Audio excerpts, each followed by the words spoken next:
5장 13절입니다. 마태복음 5장 그 주보 뒤에도 있어요. 제가 주보 뒤에도 오늘 말씀 적어놨습니다. 마태복음 5장 13절에서 16절 말씀.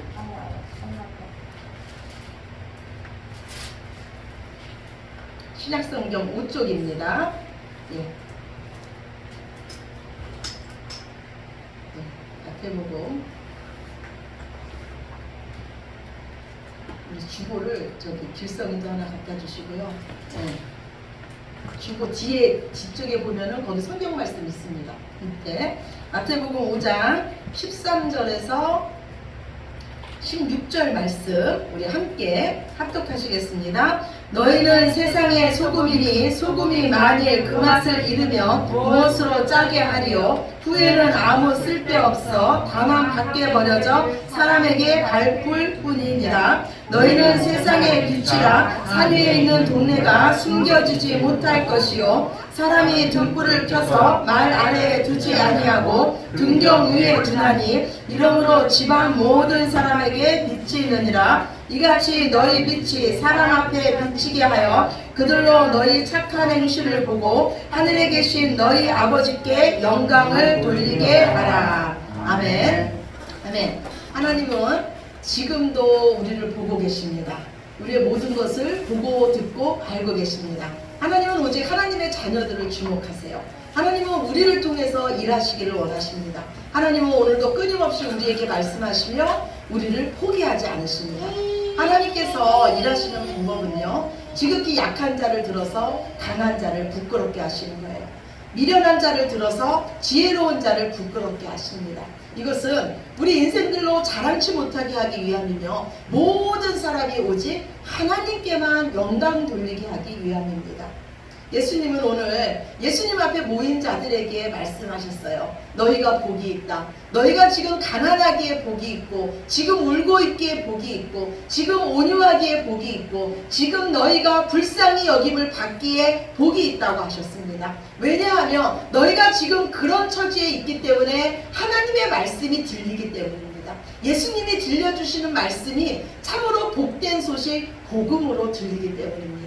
그리고 그런 자들에게, 이 땅에 아무 힘이 없는 자들에게 예수님 말씀하시기를 너희가 바로 세상의 빛이요 세상의 소금이라고 하십니다. 이 땅에서 문벌 좋은 자, 학벌 좋은 자, 재력 있는 자, 권력 있는 자가 아니라 예수님 없으면 안 되는 자, 스스로의 힘으로는 아무것도 할 수 없는 자. 그래서 예수님 앞에 나온 자들을 통해서 예수님은 너희가 지금 세상의 빛과 소금이다. 내가 너희를 통해서 세상을 바꾸고 너희를 통해서 하나님의 일을 할 것이라고 하십니다. 이것이 바로 복음입니다. 복음에는 차별이 없습니다. 누가 우리를 써주시겠습니까? 그런데 예수님은 우리를 하나님 나라 일꾼 삼아주셨습니다. 죄송해요. 제가 영상을 올린 후부터는 좀 이렇게 다른 말씀, 설교 외에는 다른 말씀 안 했는데요. 예배 드리는 1시간만큼 우리 핸드폰 내려놓읍시다. 하나님 앞에 예배 드리며 하나님이 그 인생 책임져 주세요. 네, 다시 합시다. 예, 복음에는 차별이 없습니다. 예, 우리는 하늘나라 일꾼이에요. 하나님이 세워주신 하늘나라 일꾼입니다. 하나님께는요 공짜가 없습니다. 이 세상에 어떤 사업을 해서 우리가 30배, 60배, 100배를 남기시겠습니까? 그런데 하나님 나라 사업은 그 최소한이 30배입니다. 우리가 그 복을 받기 위해서 우리가 기억해야 될 것은요, 지금 나의 주인이 누구냐는 거예요. 지금 누가 나를 사용하고 계시냐, 이거를 잊지 않아서는 안 됩니다. 우리는 모두 다 하나님 자녀입니다.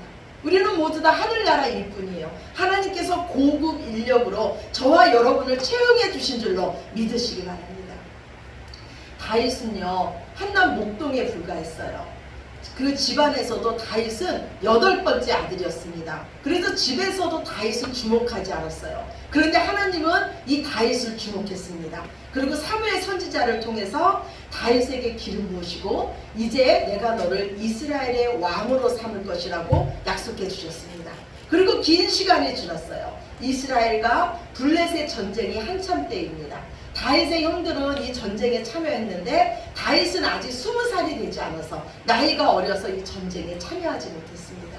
오늘은 아버지가 이 어린 다윗에게 말하기를요, 먹을 것을 싸주면서 너는 전쟁터로 가서 네 형이 한번 살아있는지 알아보고 오라고 이 다윗을 전쟁터로 보냅니다. 그런데 다윗이 전쟁터에 가보니까요, 블레셋의 장수 골리앗이요 이스라엘의 군대를 모욕하고 있는 거예요.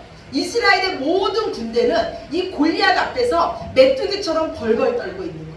이스라엘의 왕 사울 왕도요 명령을 내리기를 자신은 나가지도 못하면서 누구든지 나가서 저 골리앗 장수와 이기는 자에게는 내가 세금을 면제해주고 재물을 주고 내 딸을 그의 아내로 줄 것이라고 약속했습니다. 그러나 이스라엘의 어떤 군인도 그 골리앗 앞에 설 자가 없었습니다. 이 모습을 본 다윗의 마음속에는 의문이 일어났어요. 감히 이방인인 주제에 만군의 하나님 여호와 군대를 모욕하고 있는 것을 보니까 참을 수가 없었습니다. 이때 다윗의 나이는요 그냥 성경적으로 추산해 보면은 한 13세 정도였어요. 이 다윗은요 막대기 하나와 물맷돌 5개를 들고요 골리앗 앞에 섭니다. 그리고요 이 다윗이 골리앗 앞에 나가니까 골리앗이 다윗을 보면서 조롱하면서 말해요. 네가 나를 개로 여기고 막대기 하나 들고 왔냐? 그러면서 이 다윗을 자신이 섬기는 신의 이름으로 저주합니다. 이때 다윗이 이 거인 골리앗을 보고 말하기를 너는 칼과 단창으로 내게 나오지만 나는 만군의 여호와 하나님의 이름으로 내게 나아간다. 오늘 여호와 하나님께서 너를 내게 붙이시면 내가 네 목을 베면 온 이스라엘 땅에 하나님이 살아계심을 온 이방이 알 것이며 구원은 전쟁은 칼과 단창이 있지 않고 하나님께 있음을 온 열방이 알게 될 것이다. 그리고 다윗은요 골리앗을 향해 뛰어갑니다. 뛰어가면서 물맷돌을 던집니다. 하나님은 이 다윗의 물맷돌을 정확하게 골리앗의 이마에 맞추게 합니다. 하나님께서 다윗을 이기게 하신 줄로 믿으시기 바랍니다. 하나님의 약속대로요 다윗이 이스라엘의 왕이 됐습니다. 다윗이 이스라엘의 왕이 되고 첫 번째 한 일이 뭐냐 하면 여호와의 법궤를 찾아온 거예요. 법궤가 예루살렘 성전에 들어올 때 다윗은 시를 써서 그거를 노래로 불렀습니다. 그 노래가 오늘 주보 뒤에 있는 시편 24편 7절에서 10절이에요. 주보 뒤에 있습니다. 우리 함께 보시겠습니다. 문들아 너희 머리를 들지어다. 영원한 문들아 들릴지어다. 영광의 왕이 들어가시리로다. 영광의 왕이 누구시냐? 강하고 능한 여호와시오 전쟁에 능한 여호와시로다. 문들아 너희 머리를 들지어다. 영원한 문들아 들릴지어다. 영광의 왕이 들어가시리로다. 영광의 왕이 누구시냐? 만군의 여호와께서 곧 영광의 왕이시로다. 아멘. 예, 지금 다윗은 무엇을 고백하고 있는 거예요? 자신이 비록 이스라엘의 왕이 됐지만 진짜 이스라엘의 왕은 여호와 하나님이시라는 거예요. 아멘이십니까? 아멘. 예, 다윗이 어디를 가든지 이기는 인생을 살 수 있었던 비결은 다윗 인생의 왕이 여호와 하나님이셨기 때문이에요. 저는요 오늘 이 다윗이 받은 이 복이 바로 우리에게 주신 복이라고 생각합니다. 오늘 예수님은요 우리에게 뭐라 그러십니까? 너희가 세상의 빛과 소금이라 그래요. 우리가 바로 세상의 빛과 소금이라는 거예요. 원래 참 빛이며 영원한 소금 언약 되신 분은요 예수님 한 분뿐이십니다. 그런데 하나님은 예수님에게 주신 사명을 오늘 우리에게 주시는 거예요. 예수님은 너희는 세상의 빛이 되라, 세상의 소금이 되라고 말씀하지 않았어요. 우리의 존재 자체가 빛이고 소금이라는 거예요. 그렇다면 우리가 어떻게 빛이 되고 소금이 될 수 있습니까? 다윗처럼 우리 인생의 왕을 예수님 삼으면 됩니다. 오직 예수님만 따라가는 삶을 살면 돼요. 예수님과 온전히 하나 되면 됩니다. 사람 앞에 사는 인생이 아니라 하나님 앞에 사는 인생이 되면 됩니다. 이 세상 그 어떤 것보다도 하나님을 사랑하며 그 명령에 순종하면 됩니다. 그러면 하나님께서 책임져 주십니다. 하나님께서 어디를 가든지 이기게 하실 줄로 믿으시기 바랍니다. 다윗은요 가는 전쟁마다 다 이겼어요. 하는 전쟁마다 다 이겼습니다. 그래서 수많은 전쟁 전리품들을 다윗은 취하게 됐습니다. 그 중에는요 수많은 말들도 있었습니다. 그런데 하나님께서 말씀하시기를 왕은 말을 많이 두지 말라고 했어요. 왜냐하면 전쟁은 내게 속한 것이니 너희는 말과 병거를 의지하지 말라는 거예요. 다윗은 하나님 말씀에 순종해서요, 최소한의 말만 남겨놓고 그 많은 말들의 발목 뒤 힘줄을 다 끊어버렸습니다. 더 이상 말이 달릴 수가 없는 거예요. 말이 바보 말이 된 거예요. 전쟁에 나갈 수가 없는 겁니다. 이렇게 하나님 말씀에 철저히 순종하는데 어떻게 하나님께서 책임 안 져줄 수가 있습니까? 하나님께서 어떻게 그 인생을 간섭 안 하실 수가 있습니까? 우리 인생에 오직 하나님께서 왕 되시기 위해서 지금 내가 끊어내야 할 힘줄은 무엇입니까? 오늘 우리가 빛과 소금의 사명을 감당하기 위해서 끊어내야 할 것은 무엇입니까? 여러분은 어디를 가든지 이기는 인생을 살고 싶으십니까? 오직 하나님 말씀에 순종하시기 바랍니다. 하나님께서 책임져 주십니다.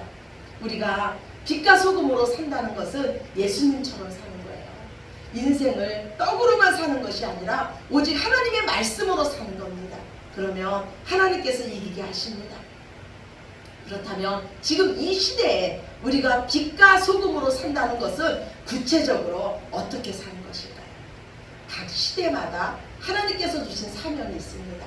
하나님은요, 믿음의 조상 아브라함에게 사명을 주시길요, 내가 땅의 복과 자손의 복과 그 자손으로 인해서 천하 만민이 복받는 이 세 가지 복을 약속해 주셨습니다. 그런데 땅의 복과 자손의 복은 이미 이루어졌습니다. 지금 이 시대가 받는 복은 뭐냐면 하나님의 자손들을 통해서 천하 만민이 복받는 시대입니다. 그렇다면 여러분 복받고 싶으십니까? 아멘이십니까? 아멘. 예, 복받고 싶으시면 하나님이 약속하신 그 복에 우리가 뛰어들면 됩니다. 지금은 천하 만민이 복받는 시대예요. 무엇을 통해서? 하나님의 자녀들을 통해서, 우리를 통해서 천하 만민이 하나님 앞으로 돌아오는 길에 여러분이 적극적으로 동참하신다면 하나님은 여러분의 인생을 이기게 하시고 여러분에게 복 주실 줄로 믿으시기 바랍니다. 아멘. 이것이 바로 지금 이 시대에 우리가 빛과 소금으로 사는 것입니다. 참 빛 대신 예수님을 드러내며 영원한 복음 대신 변하지 않는 소금 언약 대신 예수님을 드러내는 겁니다. 이것이 하나님 앞에 착한 인생입니다. 우리가 소금인데 그 소금이 오늘 예수님 말씀하시기를 맛을 잃을 수도 있대요. 소금이 맛을 잃으면 아무 쓸데가 없습니다.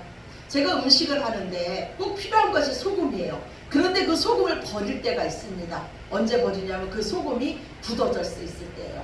소금이 맛을 잃었다는 것은요, 굳어져 버렸다는 거예요. 우리 마음이 굳어지면요, 우리가 하나님의 말씀이 들려도 그 말씀에 순종할 수가 없습니다. 우리 인생에 하나님보다 앞서는 것이 있으면 하나님 말씀에 순종할 수가 없습니다. 아브라함 조카 노세 가족이요, 멸망당하는 그 성읍에서 구원을 받았습니다. 그런데 하나님께서 말씀하시기를 너희는 뒤돌아보지 말라 그랬어요. 그런데 노세 아내가요, 자신의 집과 그 재물이 생각나서 뒤돌아봤습니다. 그러자 그 자리에서 소금 기둥이 되었습니다. 하나님은 영원히 멸망의 성읍에서 저와 여러분을 구원해 내셨습니다. 그리고 우리에게 영원한 소금 언약을 주셨습니다. 영원한 구원자이신 예수님을 주셨습니다. 예수님은 믿음의 주요, 우리를 온전케 하시는 예수님이십니다. 끝까지 예수님을 바라보고 전진하시기 바랍니다. 표대를 향해서 달려나가시기 바랍니다. 뒤돌아보는 자는 지는 인생입니다. 멈춰서는 것은 후퇴하는 것입니다. 오늘도 하나님께서 주신 것에 감사하면서 빛과 소금으로 하나님의 영광을 위해 사는 우리들이 되시기를 간절히 축원합니다. 소금이 녹아져야지 맛을 내듯이요, 우리에게는요 하나님의 말씀에 순종하기 위한 수고가 있어야 됩니다. 우리의 삶에 하나님의 말씀이 녹아지지 않으면, 우리가 말씀을 듣기만 하고 그냥 실천하지 않으면 그것은 우리 자신을 속이는 자가 되고 결국은 저주받는 소금 기둥이 될 뿐입니다. 또한 우리는 세상의 빛입니다.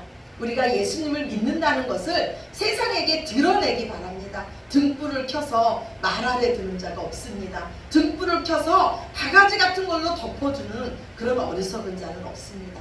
우리는 세상의 빛과 소금입니다. 지금 하나님께서 허락하신 환경에서 하나님의 말씀으로 사시기 바랍니다. 그곳에서 하나님께서 원하시는 열매를 보시기 바랍니다.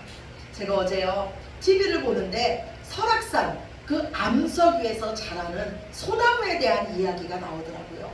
그 큰 바위산에서 그 바위를 뚫고 소나무가 자라고 있는 거예요. 그런데 그 돌덩이 위에 그 소나무가 자랄 수 있는 힘은 바로 물이었어요. 한 방울의 물이었습니다. 눈이나 비가 오면요, 그 눈이나 비 때문에 그 암석에 금이 가고 그 가운데 물이 들어가고 그곳에 씨앗이 떨어져서 나무가 자라는 거라고 합니다. 즉 그 거대한 바위를 쪼개는 힘이 뭐였냐면 바로 물이었어요. 오늘 하나님 말씀하시기를 너희는 세상의 빛과 소금이라고 합니다. 우리가 무엇으로 세상을 바꿀 수 있겠습니까? 금과 은은 우리에게 없어도 우리에게는 예수님의 복음이 있습니다. 하나님은 전도에 미련한 것으로 사람을 구원하는 것을 기뻐합니다.